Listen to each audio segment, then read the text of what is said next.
नमस्कार दोस्तों, बहुत बहुत स्वागत है आप लोग का मेरे यूट्यूब चैनल पे। मेरा नाम दिग्विजय सिंह। अभी कुछ दिन पहले महात्मा गांधी के 155वें जन्मदिवस पे मैंने कुछ अपने विचार व्यक्त किए थे।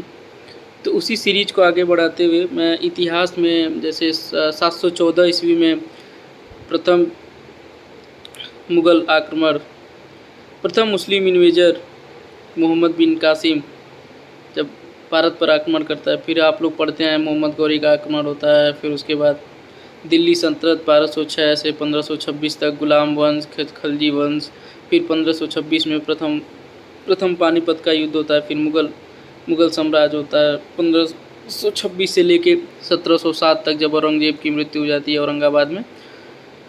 तो वहाँ से आधुनिक भारत का इतिहास शुरू होता है। सुमित सरकार के अनुसार वहाँ से शुरू होता है, और बहुत से इतिहासकार बोलते हैं जब 1915 में महात्मा गांधी भारत आए तो वहाँ से आधुनिक भारत का इतिहास शुरू होता है। ये पढ़ने की दृष्टि से आप उसको आधुनिक भारत का इतिहास को बांट सकते हैं। तो मैं कुछ इतिहास में जो कुछ राजाएँ हुए उनके रोचक बातें जो हैं वो आपसे शेयर करूँगा। जैसे एक राजा थे उत्तर प्रदेश के, हमारे उत्तर प्रदेश की बात है, मैं भी उत्तर प्रदेश से हूँ। तो लखनऊ को नवाबों का शहर क्यों बोलते हैं, उस पर बात हुई। एक उत्तर प्रदेश के हमारे राजा थे वाजिद अली शाह। तो जब अंग्रेज़ों ने उनके साम्राज्य को विलय किया कुशासन के आरोप में, तो राजा जी पूरा बैठे हुए थे अपने सिंहासन में, तो अंग्रेज़ों की पूरी सेना घुस गई किले में, सब लोग भाग गए। तो राजा जी बैठे हुए थे, तो जो वायसराय थे वो चले गए, बोले महाराजा जी, राजा जी आपकी तो सेना चली गई, आप क्यों बैठे हुए हैं।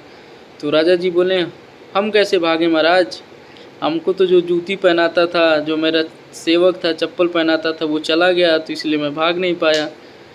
तो वायसराय बोला वाह क्या नवाबी है, मतलब जूती पहनेंगे तो उसी सेवक के हाथों से पहनेंगे, वरना नहीं भागेंगे। तो जब उत्तर प्रदेश की झांकी निकलती है उत्तर प्रदेश दिवस पे, तो वायसराय तो वाजिद अली शाह की प्रतिमा को दिखाया जाता है। उससे क्या संदेश जाता है नहीं पता, नवाबों की शहर इसीलिए शायद लखनऊ को बोला जाता है। उसके बाद बहुत सारे राजा लोग की कहानी अलग अलग है। तो एक स्लोगन बहुत अच्छा है, when you know how to deal with odd situation you win on the odd situation। अगर आपको पता है कि आप ऑड सिचुएशन से कैसे लड़ सकते हैं, तो आप किसी भी सिचुएशन से आप उसको डील कर लेंगे। जैसे एक बार अब्राहम लिंकन के बारे में सब लोग जानते हैं। अब्राहम लिंकन अगर इतनी बार फेल हुए कि अगर वो यूएसए के प्रेसिडेंट नहीं बोलते, तो हम लोग बोलते हैं अगर किसी को फेलियर बोलना रहता तो हम लोग उन्हीं का उदाहरण देते कि अब्राहम लिंकन बनोगे क्या। तो when Abraham Lincoln post a president in USA United State, he goes to a senate and once a senator ask a question. वो जब ओथ लेने के लिए, शपथ लेने के लिए जा रहे थे, तो वहाँ पे एक व्यक्ति ने उनसे क्वेश्चन पूछा, mister president your father is very good cobbler and I still bear a shoes prepared by your father. Mister president आपके पिताजी बहुत अच्छे मोची थे, और मैंने अभी तक वो शूज पहना है उन्होंने मेरे को बना के दिया था, मुझे बनाया था। अब कोई आम इंसान रहता तो अरे मैं प्रेसिडेंट हूँ, मेरे पिताजी को मोची बोल रहा है, जेल में डालो इसको। उन्होंने बहुत अच्छा उत्तर दिया, वो आप लोग को सुनना चाहिए। उन्होंने कहा thanks for appreciating my father as a cobbler, after few days your son appreciating me for a good president of United State. इसका मतलब आप बहुत बहुत धन्यवाद आपका, हमारे पिताजी का, आपने इतना सराहना किया, सम्मान किया। एक दिन आपका पुत्र आपको ये बताएगा कि अब्राहम लिंकन कितने अच्छे प्रेसिडेंट रहे यूनाइटेड स्टेट के।